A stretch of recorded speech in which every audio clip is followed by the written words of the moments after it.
Hello, I'm doing a review on the Miller Multimatic 200. I just got this thing about 2 weeks ago, I think.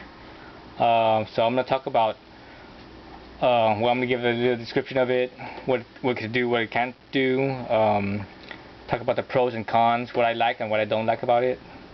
So let's look at the physical welder itself. The size-wise, it's pretty compact. It's about the same size as a Miller Passport Plus or the Miller Matic 180, somewhere in the same ballpark size. Weight-wise, this machine, the power source itself, I didn't weigh the power source by itself, but I weighed it with pretty much all the wires and everything, all the cables, minus the argon gauge and the gas hose. So everything else I weighed, including the MIG gun, the work clamp, the power supply, the machine itself, all that weighed about 39 pounds. So so that's the weight of it. Let me see everything. Physically, it's very easy to handle. You've got the big handle here with a little shoulder strap.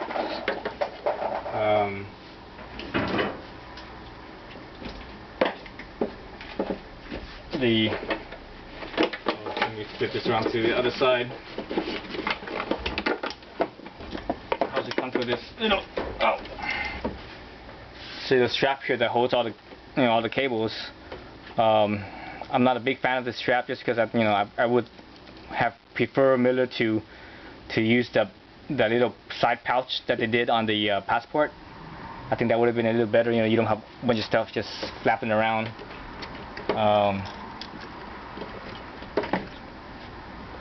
So I mean, the strap actually works all right. The Velcro on it is very strong.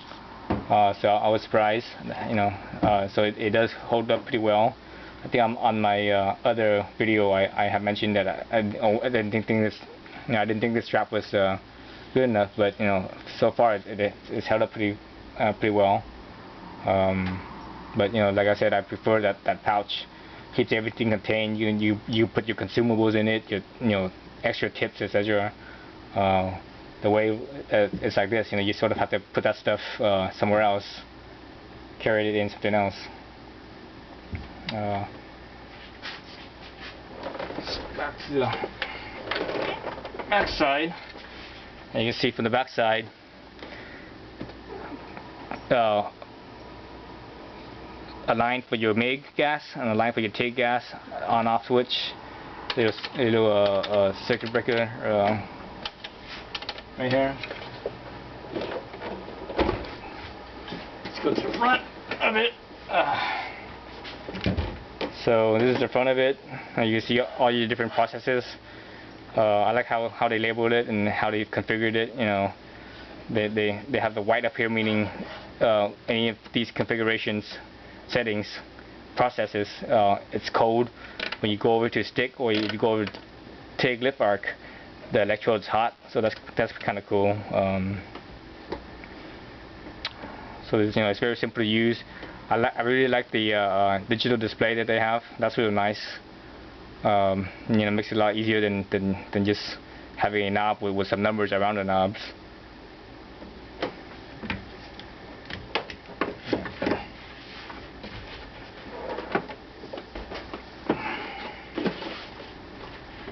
On the inside,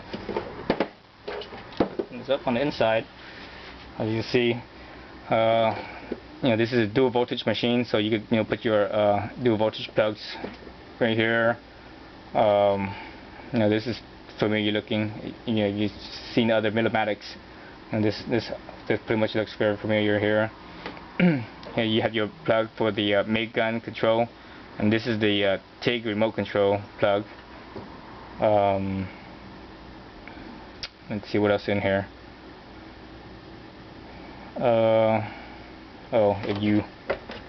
If you're not running the the MIG gun, you could actually put this up and then actually it rests right in this spot right here. But I have it set up as a wire feeder right now, so I leave that plugged in into the machine. So down towards the bottom, if you can see it here, this is a little chart that most MIG welders come with. Tells you how to set up the machine to make it work right.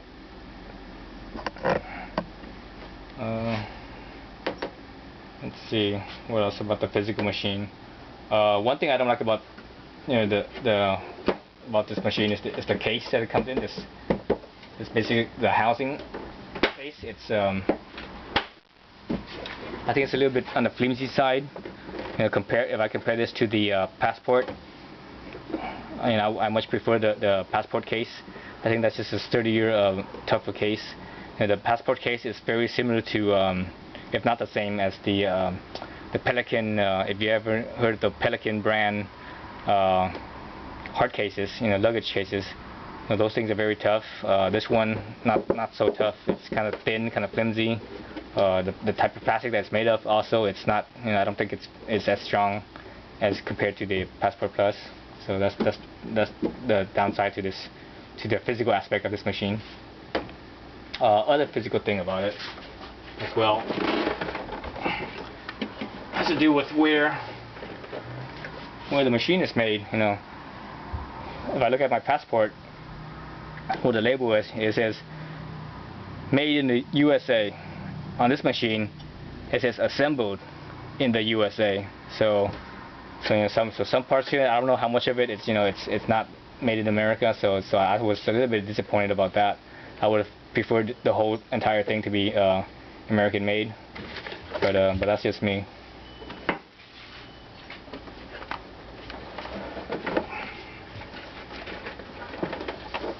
Okay, so back to the front side. So that's all about the physical aspect of the machine. What I liked and didn't like about it. Let's get to how well it functions as a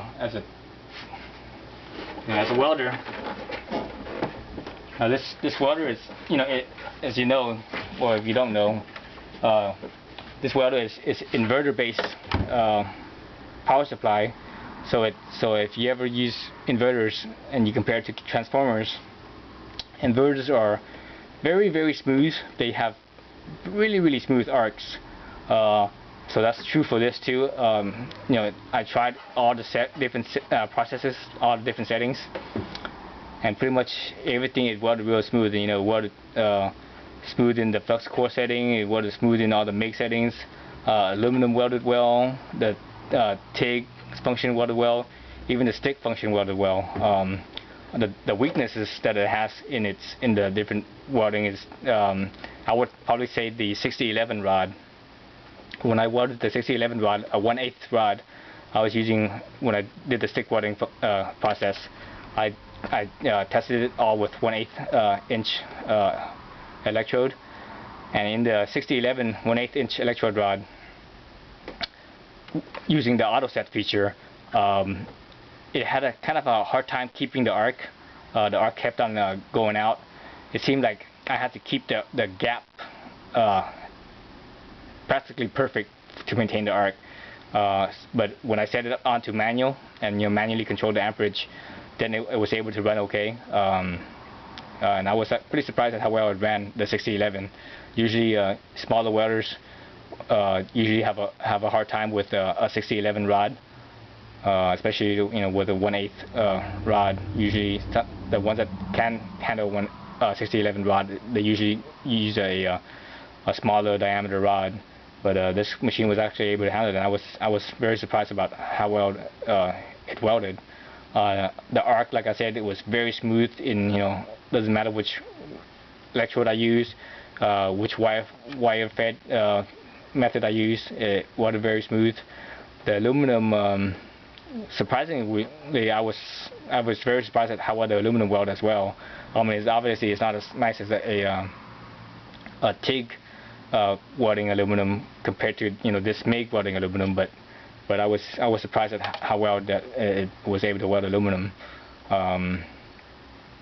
I was on the aluminum feature at the time. I was using a 030 wire, so I didn't quite have a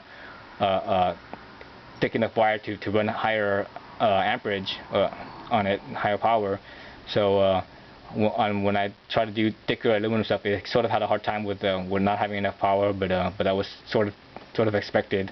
Well, I tried to turn the machine up a little bit, but the wire was just too thin, and it just basically melted, and it acted like it was spray arcing almost.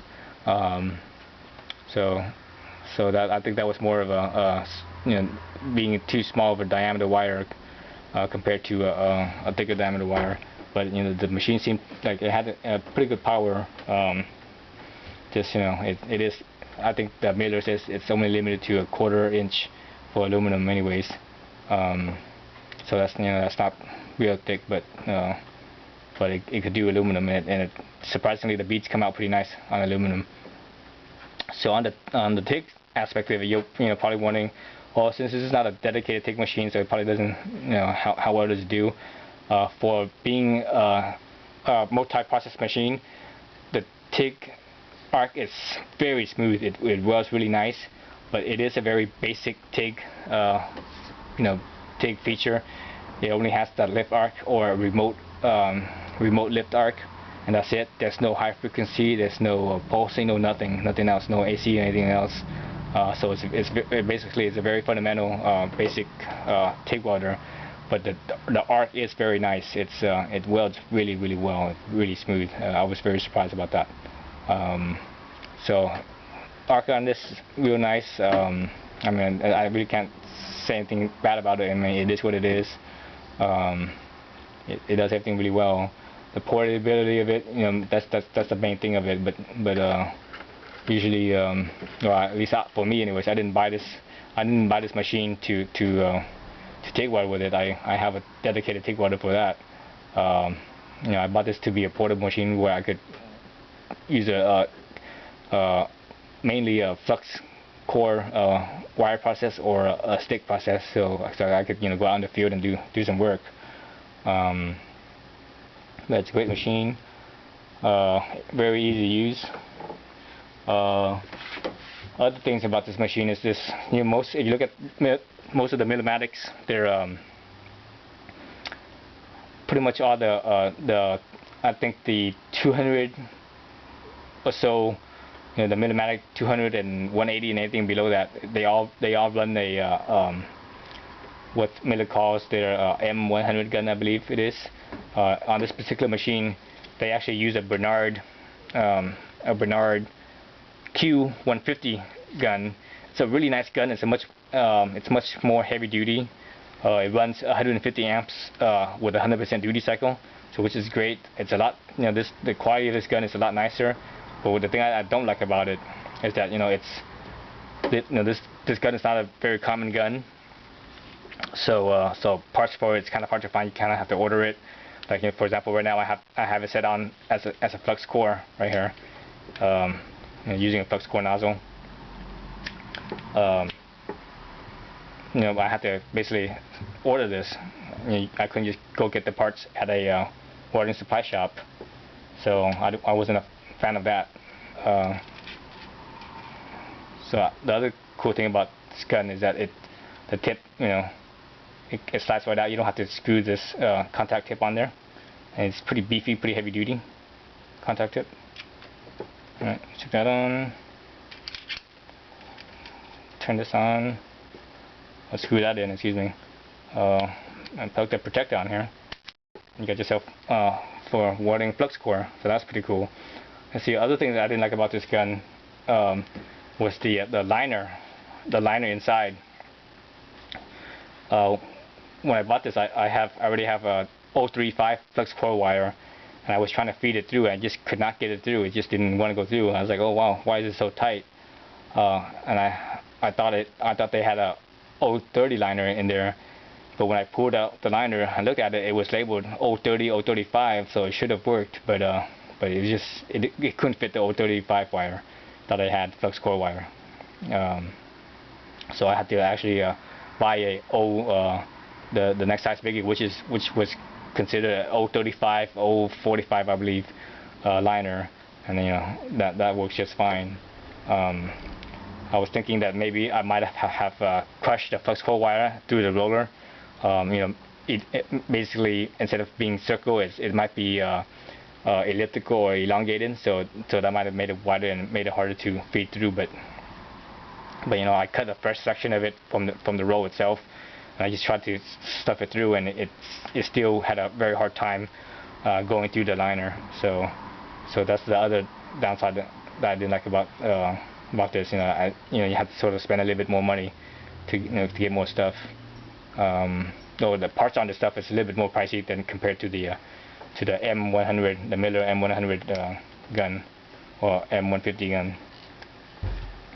Let's see what else about this welder. Yeah, I think that's about it. I mean, you know, everything here is all held together. You got your work clamp, your dual voltage plug, your leads, positive, negative. You know, you switch them around. Really cool machine. I really like it. I mean, there's not too many negatives about it. You know, the negatives would be the case. I would have preferred a nicer case. I would have preferred. I don't know. I'm sort of still kind of sort of bittersweet about this MIG gun. I mean, it's a really nice MIG gun, really high quality, but at the same time,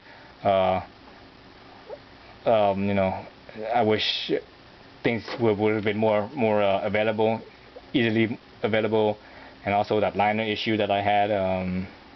That would have been better if you know, it would fit better, so I wouldn't have to spend another, oh, what was it, $20 or whatever it was, or $30 to get another liner. Yeah, so the gist of it is, it's you know, not too many negatives, but the positive is that the arc, no matter what process, it welds really well, and it can do it all. You know, it could do 6011 in the stick function, which if you compare it to the thermal arc fabricator. I think they call it the thermal arc fabricator 181, I believe. That one, you know, people. I mean, I've personally never used it, but people that have used it said that it wasn't able to weld a 6011 rod. So this one can do a 6011 rod if you use it on manual. The auto set just didn't want to keep the arc very well. The other thing about this over the fabricator 181 is that the input amperage on this is a lot lower than the input amperage compared to the input amperage on the fabricator, the thermal arc fabricator 181. I think this one, at the maximum input amperage, it only needs 20 something, low 20s, like 22 amps or something like that, low 20s, whereas the thermal arc unit, it needs quite a bit more, almost double that, I believe, if I was reading the specs right. Let's see what else about this welder. I think that's about it. Thank you.